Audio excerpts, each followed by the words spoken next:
Friends ఇప్పుడే అందిన వార్త లక్కీ ఛాన్స్ ఇచ్చిన సీఎం రేవంత్ రెడ్డి క్యాబినెట్లోకి మరో కొత్త మంత్రి పేరు ఇదే అంటూ లేటెస్ట్ అప్డేట్ అయితే రావడం జరిగిందండి. సో ఆ వివరాలు ఏంటని కూడా వీడియోలో తెలుసుకుందాం. ఫ్రెండ్స్ ఎవరెవరు చూడండి అర్థమవుతుంది. మొదటిసారి ఛానల్ వస్తే తప్పకుండా సబ్స్క్రైబ్ చేసుకోండి. చూస్తున్నారు కానీ లైక్ చేయడం మర్చిపోతున్నారు. వెంటనే లైక్ చేయండి. వివరాలకి అయితే వెళ్ళిపోదామండి. అంటే ముఖ్యంగా కాంగ్రెస్ పార్టీ అధికారంలోకి వచ్చిన నాటి నుంచి కూడా ఇద్దరు నేతలు మంత్రి పదవి కోసం అయితే ప్రయత్నాలు అయితే చేస్తున్నారనమాట, కొనసాగిస్తున్నారు. వారికి అదృష్టం తలుపులు తట్టలేదు. ఇప్పటికే 2 సార్లు మంత్రివర్గ విస్తరణ ఆ ఇద్దరి ఆశలు నెరవేరలేదనమాట. సో ఎవరు ఏంటనే చూద్దాం. ఇక మరోసారి మంత్రివర్గ విస్తరణ ఉంటుందని చెప్పేసి గతంలో సీఎం రేవంత్ రెడ్డి కూడా ప్రకటించారు.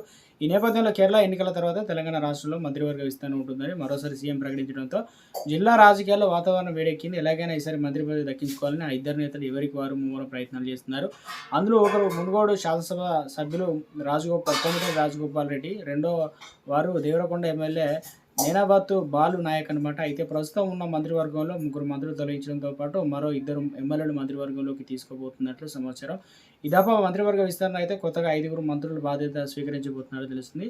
ఇదిలా ఉంటే ఎన్నికలకు ముందు కాంగ్రెస్ పార్టీ తనకు మంత్రి పదవి ఇస్తానని హామీ ఇవ్వడం, ఆ తర్వాత పార్లమెంట్ ఎన్నికల సందర్భంలో భువనగిరి పార్లమెంట్ సీటు గెలిపిస్తే తప్పకుండా ఇస్తామని స్వయంగా రాజగోపాల్ రెడ్డి ఇంటికి సీఎం వెళ్ళి మరీ చెప్పిన విషయాన్ని అందరికీ తెలిసిందే. అందుకే సందర్భం వచ్చినప్పుడల్లా కోమిరెడ్డి తనకి ఇచ్చిన హామీని గుర్తు చేస్తూ అధిష్టానంతో పాటు కాంగ్రెస్ ప్రభుత్వం పైన, సీఎం రేవంత్ రెడ్డి పైన తనకున్నటువంటి అసంతృప్తి వ్యక్తం చేస్తున్నారు.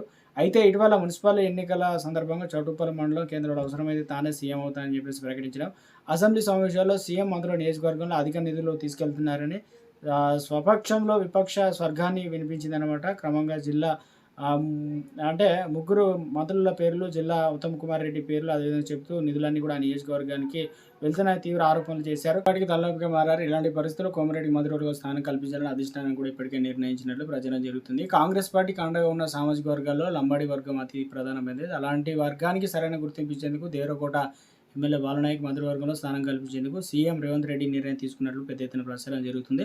అయితే మంత్రివర్గం రాజగోపాల్ రెడ్డి స్థానం దక్కించుకునేందుకు తీవ్రంగా ప్రయత్నం చేస్తుందనే విషయం తెలిసిందే.